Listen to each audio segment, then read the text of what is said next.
So, something again we might be able to use in our Seders tonight.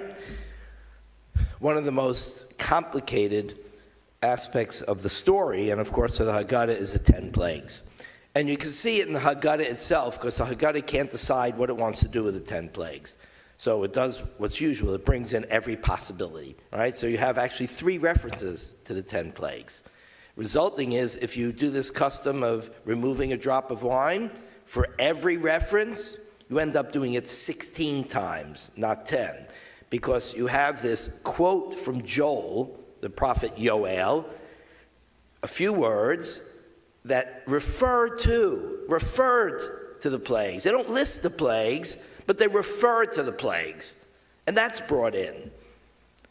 It's almost like a hesitation. And we'll talk about why there's hesitation. The hesitation is the 10 plagues, it's very violent, right? Increasingly violent. And so there's a hesitation to want to even say these things out loud. The things you don't say out loud. You refer to them because they're painful, right? And they're powerful. So one way the Haggadah did it was, let's just refer to it. We'll quote Yoel. Then another opinion was, they deserved it. They earned it. They could have avoided it, just let the people go.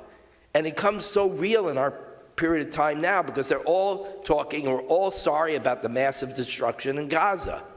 Okay, let them go and it's over.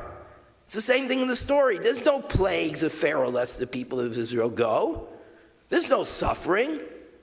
The one who causes the suffering doesn't want to suffer. That's the story, right? Pharaoh wants to cause suffering, but he doesn't want to suffer. And he begs Moses, take away the plague, take away the plague. And Moses and God take away the plague every single time, and he still won't let the people go. You let the people go, there's no darkness. You let the people go, there's no death of the firstborn. And it's the same thing in Gaza. Let them go, and it's over. They bring the suffering upon themselves as the Egyptians did. So some of the rabbis, and it's in the Haggadah, said, we're going to say every plague out loud in order to remind evil what they will get in return. They'll get this type of evil. And then another rabbi, remember there's that acronym, right, where Rabbi Yehuda says if you say these 3 words, each letter has, is that right? And what does the letter represent? Right. I find it easier to remember the plagues than I can to remember the acronym, right? Sometimes these acronyms are so complicated, just say the plagues. But why did he do that? Yeah, it's a mnemonic to help you remember, but it's the same thing. I don't mind hinting at them directly. I'll say the first letter, but I don't want to say the words. I don't want to say the words. It's too much violence. There's children. There's children, right? And what do we do with them? We try to make light of the plagues. Right, the kids have all these toys that they throw frogs, right? And then they use marshmallow. My grandkids use they still do, and they're like 18, 19 years old. They're still throwing marshmallows for the hail. So we try and lighten it. And then we get to the death of the firstborn, and we don't talk much about it. You don't want to talk about that in front of kids. So in the Haggadah itself, they're trying to figure out what to do with the 10 plagues. Let me tie in the custom. Do you all stick your pinky in? Or if you're British, you use a spoon because you're very proper, right? British would never do that. But you take out a drop of wine, right? For each plague, right? You use a spoon. Oh, the Moroccans are very proper too, apparently. Oh, they're even more proper. Okay. Well, Americans just stick their pinky in and take it out, right? We're not very fancy people. And what's the reason? We've all been told this reason. Because we want to diminish the cup, because there's a certain amount of sadness for having seen the Egyptians suffer. It didn't have to happen. We're not happy that it happened. Better it shouldn't have happened. So we diminish the cup, right, drop by drop by drop. So the next time you drink the cup of wine, it's not a full cup. And we know what's a full cup. They always tell you, some people have the custom. You ever have the custom where they pour the Kiddush cup to the point where it literally overflows, right? A lot of people do that. Because we want a kos maleh, right? We want a full cup of wine, the great joy of Shabbat and Yontif. So if we diminish the cup a little bit, it shows this is not a complete celebration. So after the plagues, when you drink the cup, it's diminished. That's a beautiful midrash. It's a great midrash. Has nothing to do with the original reason for the custom, though. as often happens in Jewish tradition, all traditions, customs develop as superstitions. And then the rabbis who don't like superstitions reinterpret the custom into something meaningful. So we have the meaningful lesson. Remove the drop of wine to show that we don't celebrate the suffering of others. Fantastic lesson. The rabbis did a great job. Just to give you an example of a custom that started as a superstition, it's the classic breaking of the glass, right? The breaking of the glass originally was to scare away the evil demons, right? Because at the end of the wedding, the evil demons are ready to attack. Why? Because everybody is in a weakened condition. They're not focused, they're not preparing. And demons hate happiness. They want to destroy happiness in human beings, so they attack at that moment. And then you break the glass. Why? Because it scares them away. Loud noises scare them away. That's the origin. Well, the rabbis don't like superstition. There are no evil demons, but people believed in them. So they couldn't get rid of the custom. So what became the new interpretation? To remember the destruction of the temples. Right? So that's a beautiful lesson. So that's how the rabbis constantly dealt with superstition. So what was this originally removing of the wine? And I have to give credit to the scholar who wrote the article. His name is Dr. Rabbi Zev Farber, who wrote this article, because he researched it, and this is what he discovered. Here was a superstition. You ever encounter a situation where you're going to say something, but you say it very low because you don't want it to happen? It shouldn't happen to me, right? There's a Hebrew expression. If you talk about something bad, what do you say? Lo aleinu, right? No, shouldn't happen to us. God forbid. So if you say the word, you say hail, or you say the word locust, you say it low because it might bring locust, right? Don't say it loud. You might cause it to happen. So this is what they did. As they recited the plagues out loud, they wanted to say, Lo aleinu, shouldn't happen to us. So they removed a drop of wine for each one. Lo aleinu, lo aleinu, lo aleinu. This won't happen to us. This won't happen to us. This shouldn't happen to us. And that's the way they dealt with this fear of saying these words out loud, because the words are so powerful and so fearsome that you're afraid, I might open the heavens. I might cause it to rain, right? What do? You say, if you say something like, oh, I think it's going to rain, shh, don't say that, right? Because we're going golfing, don't say it might bring rain, which of course is silly superstition. Nothing we say is going to bring rain or stop rain, but we do that. It's part of every culture.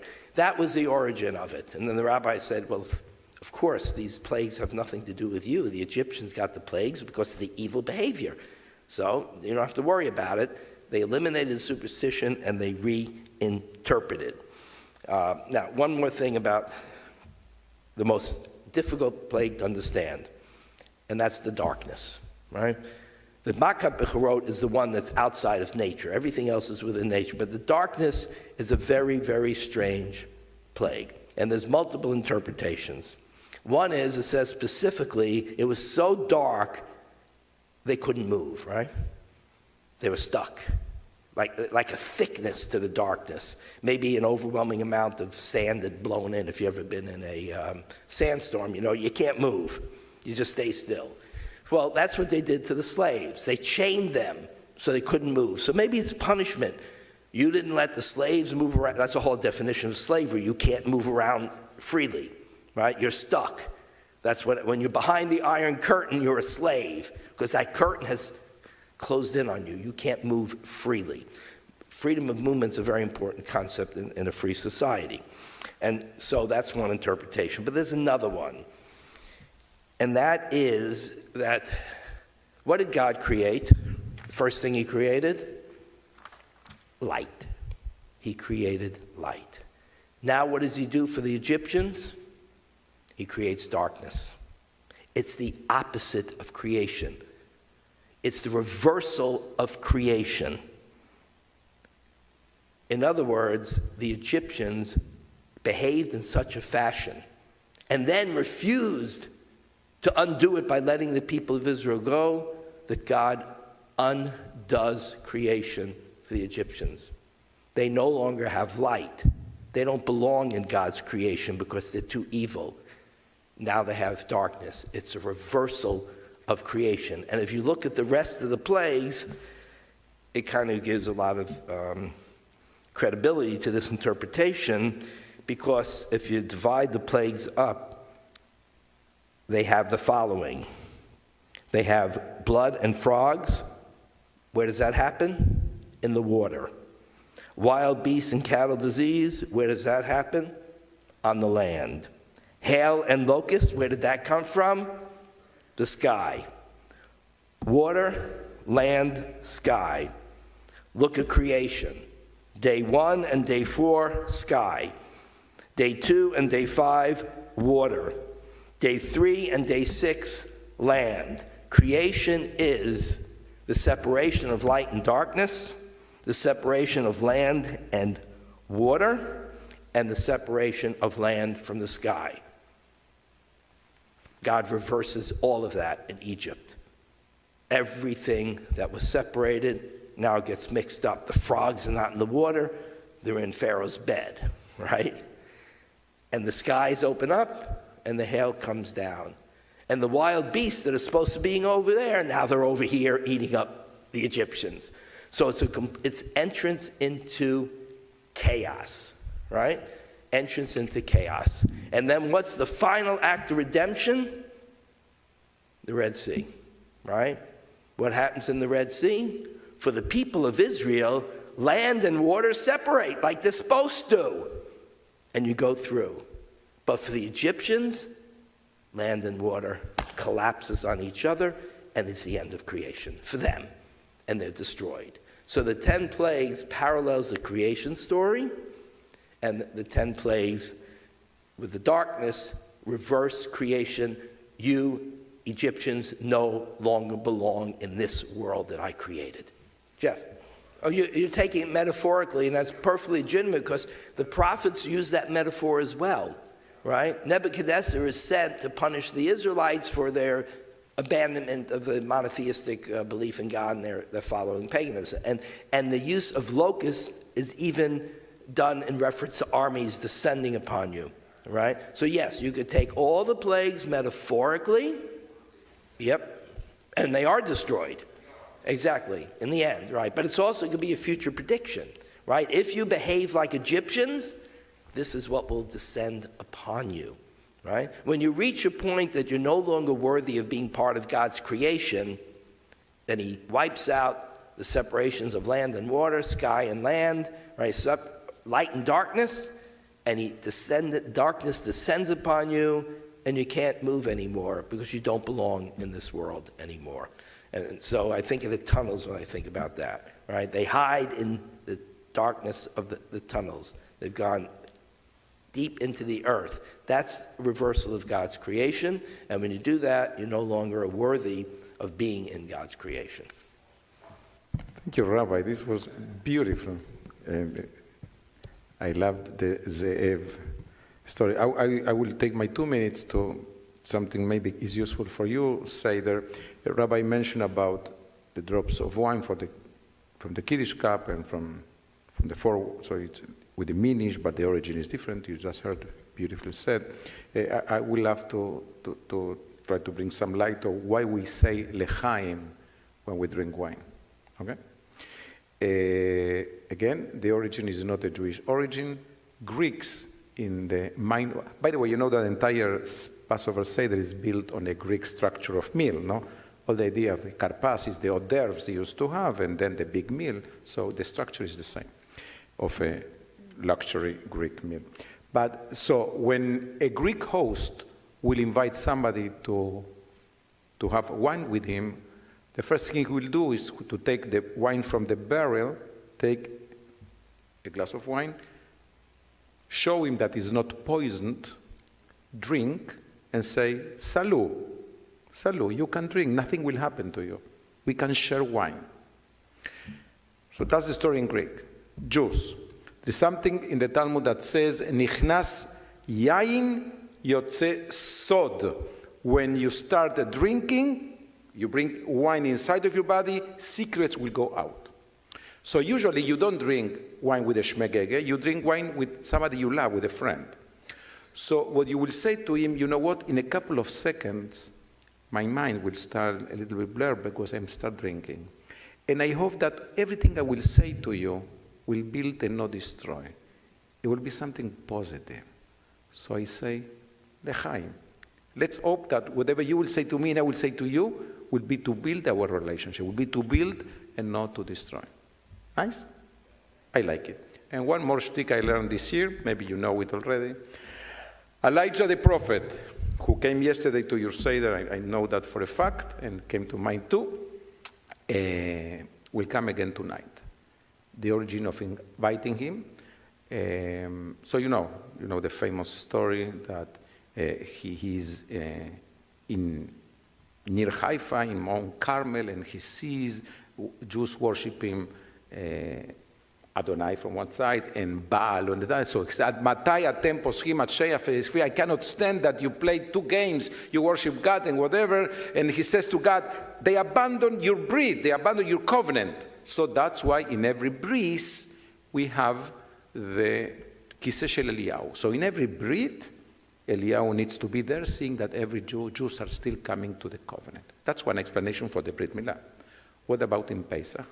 Apparently, after he fought the battle against Baal and he thinks he is the only Jew alive. He looks to the left, not Jews, he looks to the right. So God said to him, you will go to every Seder and you will see that Jews are alive. But not only that, you thought you are the only Jew alive and the way you experience Judaism is the only way. I will send you to Reform Seders and to Conservative Seders and to Orthodox Seders and to Sephardic Seders and to Yehupit Seders, and you will see all these Sedorim and you will understand not only you are not the only one who remain alive, but there are different ways to practice Seder and they are okay. So Elijah, who represents freedom, who represents tomorrow, who represents hope, goes to every Seder and he needs to say, muy bien. You are around the Nagoda, you are with your family, you ask the question, you're there, English, Spanish, Yiddish, Ladino, whatever. And this should be Dayenu.